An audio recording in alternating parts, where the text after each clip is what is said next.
We are here today on a bill that just dropped from the Senate, hot off the press, passed only an hour ago. It's massive. Here it is, nearly 1,000 pages long. And I've got to ask, have any of you read it this time? Because last time we met on this legislation, many of our Republican colleagues had not. And that's no accident. It's by design. It's the direct result of Republican leadership and the White House jamming this bill through Congress with zero transparency. Now, let's be totally honest. This entire process has been legislative malpractice. It's been negotiated in back rooms from the start. In April, conservatives argued for and ultimately got aggressive instructions in the budget for committees to slash spending. I wonder how they feel now that the Senate has violated their hard-fought instructions by over $500 billion. And let's not forget, this bill was jammed through the House in May so quickly that some Republicans said they would have opposed it if they'd known what was actually in it. And now, after another series of backroom negotiations in the Senate, we're getting jammed again, without any chance for the public or independent experts, for that matter, to fully review the bill.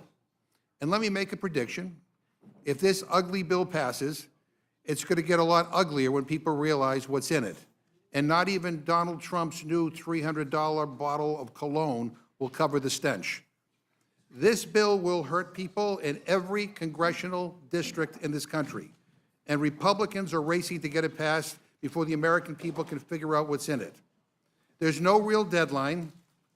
There's no real deadline that we're working against, none. July 4th is just an arbitrary marker that Trump made up. He wants a victory lap on Friday, just weeks after throwing himself a military birthday parade, complete with tanks rolling down Constitution Avenue, one that cost taxpayers tens of millions of dollars. He now wants to have a 4th of July signing ceremony at the White House for this dumpster fire of a bill.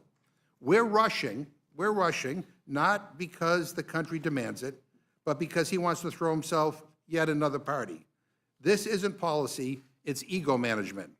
So why not slow down?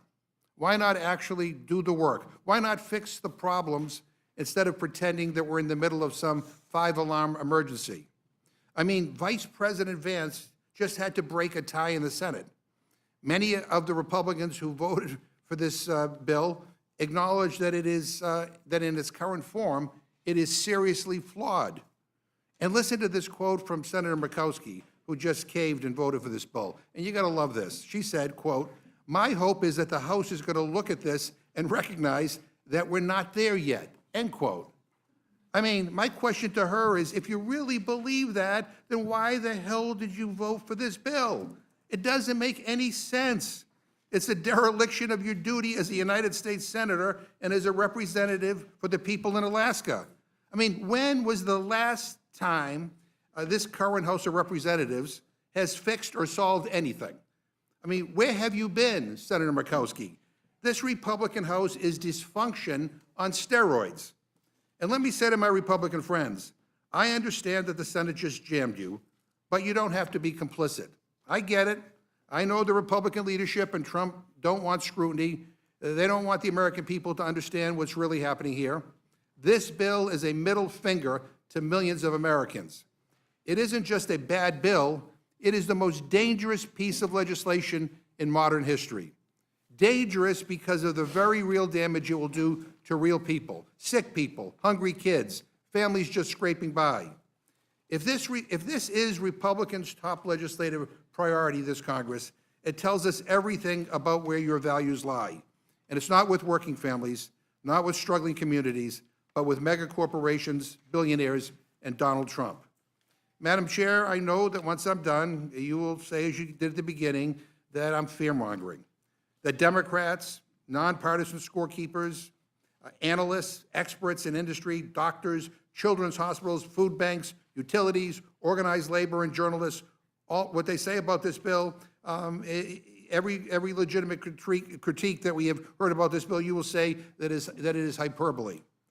But just because you say that, it doesn't make it so. Facts still do matter, and the facts say that this bill is terrible. Now, we know Republicans are about to gut Medicaid and cut Medicare. That's a fact. That's not an opinion. This bill rips health coverage away from roughly 17 million people. Of those, 11.8 million will lose health care due to the Medicaid and Affordable Care Act cuts. Another 5 million will lose their health care because Republicans are allowing premium assistance to expire for those who qualify for help with paying for health insurance on the ACA exchanges. Now, that's not my opinion. That's the conclusion of the CBO and every single other credible budget expert across the country. The Joint Committee on Taxation, Penn-Wharton Budget Model, Yale Budget Lab, Tax Policy Center, and even right-leaning organizations like the Tax Foundation and researchers at the American Enterprise Institute. This bill will devastate rural hospitals, shut down nursing homes, hammer community health centers. It will punish people we ought to protect, the elderly, the disabled, low-income kids, and working families just trying to survive. It will end nutrition assistance for millions. We are the richest country on earth, and you will be taking away food from our own children. Why? To shovel tax breaks to billionaires and corporate executives? I mean, give me a break. This bill will kill thousands of clean energy jobs and raise Americans' energy rates while rewarding big oil with billions in subsidies. Because Republicans think welfare is okay if you're ExxonMobil, but not if you're a family struggling to pay your skyrocketing power bill, or a grandma who stays in assisted living, or our parents struggling to put food on the table. It gives $150 billion more to the Pentagon, not for peace or security, but to line the pockets of defense contractors. This is on top of record levels of defense spending that we already provide the Pentagon in our annual spending bills. For all you budget hawks out there, let me ask you, when was the last time the Pentagon passed an audit? The answer is never. You're worried about someone on SNAP who gets an average of $2 per meal, might get $2.75 per meal, but you couldn't care less when millions of dollars are wasted by defense contractors and cost overruns. There is $900 billion for giant corporations, corporations that are known to lay off hundreds of workers as they stash their inflated checks in offshore tax havens like in the Cayman Islands. And this bill showers the wealthiest Americans with tax cuts. Get this, a family making less than $50,000 per year, they'd get less than $1 a day in tax cuts. I mean, you can't buy a damn cup of coffee with that. But those making $1 million a year or more, well, they'll get more than $250 a day in tax breaks, or $96,000 tax breaks on average in a single year. I mean, that's even worse than the original House bill. That's how rigged this bill is to benefit the wealthy. The average millionaire gets more in tax cuts than most families earn in an entire year. And to be clear, there is deep support on the Democratic side for extending the middle-class tax cuts and passing no tax on tips. We'd be happy to work with you on something that delivers just that. But Republicans are holding bipartisan initiatives hostage to provide handouts to billionaires and gut Medicaid and SNAP. Now, meanwhile, the new standards for the child tax credit leaves 1 in every 3 eligible children behind. Because this bill doesn't invest in children, it abandons them. All this, and Republicans are adding more than $3 trillion to the national debt. You hear that? Over $3 trillion. Now, I know some of the Republicans on this committee consider themselves real fiscal hawks. Well, you cannot with a straight face say that you care about deficits and the debt if you vote for this bill, whether that's out of this committee or on the House floor. This bill even raises the debt ceiling by $5 trillion because Republicans know that policies in here will explode our debt. I mean, you can't make this stuff up.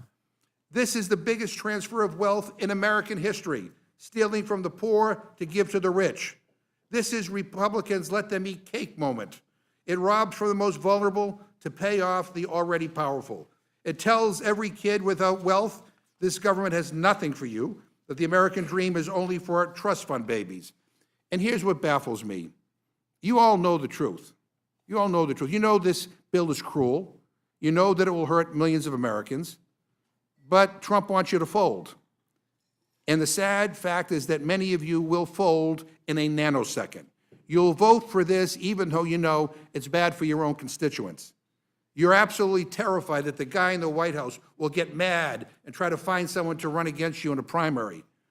Like one of our Republican colleagues said this weekend on CNN, and I quote, "Everyone in the House knows the peril they're in if they vote no on this thing. They know that their jobs are at risk," end quote.